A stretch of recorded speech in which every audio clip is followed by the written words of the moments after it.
Mama wakwaba wafreme ajwa searching mesrel na wa subscribe to my channel. Mia notification bell no so for more news.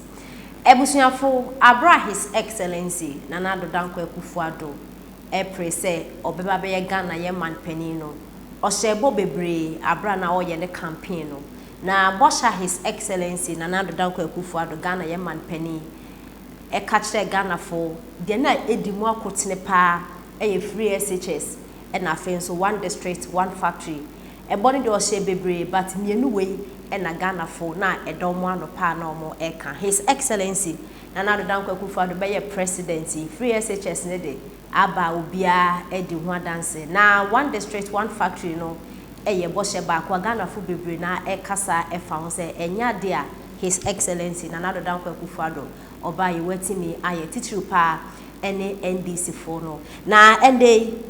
untumi TV omo program ye host ya watu ni din ensempafie omo edebo His Excellency Nana Dankwa Akufo-Addo ne niama pa waye ede aboa oman Ghana ehodaru na eho ene abu ede atudwa ena wo kire se eye honorable Okujato Ablakwa ne constituency one district one factory no eya dia ebi akoso wo ho a meka say youth 750 and omo eye adwuma e wo ho no ma omo eje aketua enti honorable Okujato Ablakwa ekotena parliament house eye dede bobo one district one factory ye hu so free SHS amba His Excellency Nana Dankwa Akufo-Addo be presidency onye hwea Ghana for yensi ni ho because no constituency youth oho enya juma eye intini na ekanya mapa His Excellency Nana Dankwa Akufo-Addo eba wabe de aboa o my Ghana yenti ese ne nsem no esi ekoy odwuma so a oye enti eno so no meda ase yefro voter star testers unza abane de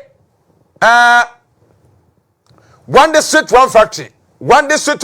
be 2 years ni maka wanse mama bre na project yakoso ne mpuntuduma edibra kromafo no anu hye eti weye ukwa voter star testers limited I won of tongue I wo a voter region agenda one district one factory initiative aban di bae no factory kase a yesi a name no kase enipa afọ mo ye adwuma no hye panti yenhwe factory ni bimra na ye he adwuma aban no eye true one district one factory etusha we me no kase nipa 750 na job akreti e voter region e operational nipa 750 na voter star testers limited afa wo mu a me no kase wo mu ye adwuma true one district one factory ifidi a NPP aban e install na wafa mabunu o mu ye adwuma a mu ye bie e okrom ha ya we MP no a wakasa bebreba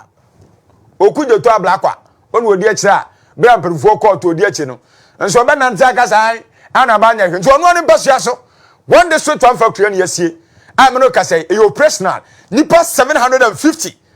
na enyamu adwuma wonum eyo ni nya ya ban ni so ni hu a through one district one factory aban yese odeba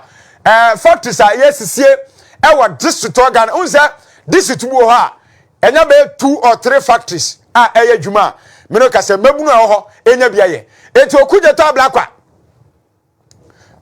Samuel Okujato Ablakwa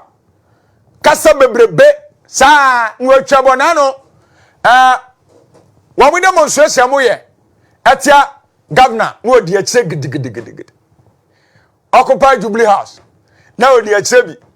adwuma NPP anzo aban ye e won mpasua so a wantimi ama youth okrom wa adwuma anya no true one district one factory nipa 750 anya adwuma ye two voter star testers limited a NPP aban na akosie e won mpasua so aban no de wonya yimu wo bia adwuma bi yase wonya bia yase woye na ukwa dunkwa bedia so abesewa compound road abusia sa kwan yi na eye ekwan a na anu ohye pa aban ba ontentra so ukwa upper denja easter abano wa fixes our road no e dia made so mo kromo na aseda eno bone NPP aban tu hwe television so a me no ka sai aban adwuma wo ye na wa fixes sa kwan we akwan we na bridge we no for so many years NDC time from 4 year demonstration aka NDC fo anye NPP ababa nkakrakra kwa no afese wie akwan ya na tete pansa monchibonka na wa afese kwa ni na area ma de somo apadencha east municipal ho ai nei we dade bridge pa e na ba na ye e de ama wo mo amino kasei e de ani je e de aba kromafo a na omoni na NPP aban aye e de ama wo mo makasa nsonsonie eda NDC ani NPP aban ntem esanse NPP aban ba adwuma ya no ya no ase timamufuo oni bie moborowafo enya mfaso kase eni ti na da ya kase o pa ban a wense papa matimamufuo nya mfaso a eye NPP aban enie okọ abesiwa empatamu dunkwa bedia so empatamu onyina apadencha east akwan ya bridge ana asai aban da roma why ni nyina de amamanfo na no ye bekan se okọ kwada so a Creative Arts Secondary School for the first time Asante region NPP aban ekosi e de asi ho e de ama ne hye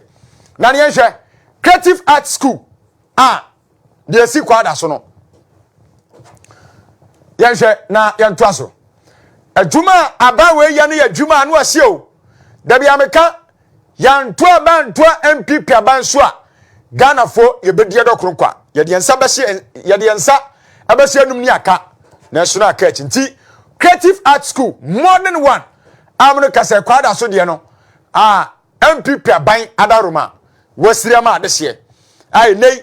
na enida so ni ho enso aban adaroma wasi e de amayen akaka mjidie se enema bekosu e de amama na me da ase abusia na no me beka ne ha se NPP aban eba kunya so 2017 no na astrotefa e organ ha nyina na eyetu eno sukwa na nye aban de na individuals bi two ka affairs no na kotoko e qualify ko Champions League ne Confederation Cup na bia your opponent no issue astrotefa na bia kotoko asem gugu nkoka na bia mkoho na wonuma kwa training wa ansa na matu kwan na ebe mienu pe ene ya bu ba bia astrotef pitches are buying established almost by 150 ayo operation ameno kasai yes see across the country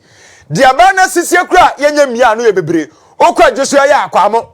Dr. John Poncho kuma simu akwamo no kura yenye mie ano so kan bi bebre nanu ya dia ye bia ye okote astrotef munu chian yes dia ma de so mo forukum abato mbesu aso wo mo okote de dia kokwa no hwa esio astrotef we physical project say astrotef ya ye kan NDC time ye o mienu pa 2 ekome NPP time almost 150 are still counting astrotefs nationwide. And ultimately compare NDC to that of NPP in terms of infrastructure. What to do one ye abawe wa ya adwuma yansha oforukom constituency de kote ade no we mono chao fe astrotefa na no ye we latest wa Ghana latest astrotef na da utibi ne so no na no yana ye ko bia no wo kote abonten so NPP abanda Roma astrotefa ye ne Ghana ha untimi nkan abani gusunsu a wosisi bi fe